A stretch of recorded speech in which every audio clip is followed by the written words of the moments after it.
Tingnan nyo itong kawali na pinaglutuan ko. Tingnan nyo ha kung gaano yan. Gasa natin.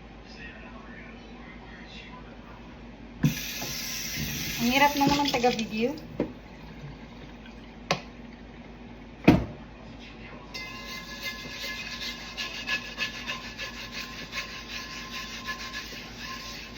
Mabilis lang siyang matanggal kahit gaano pa kadikit yan niluto mo.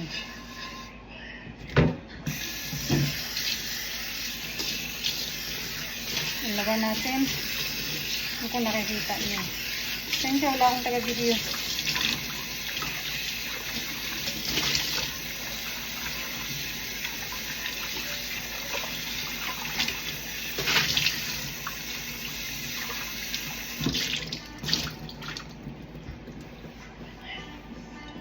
Diba? Ganda. Kaya bili na kayo. Sobrang ganda at ang tibay pa. Hugasan ko pa ito ulit. Danlawan ko pa kasi may bula, obviously.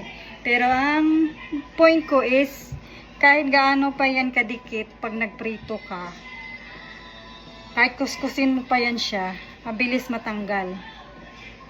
Easy to clean. Kaya bili na.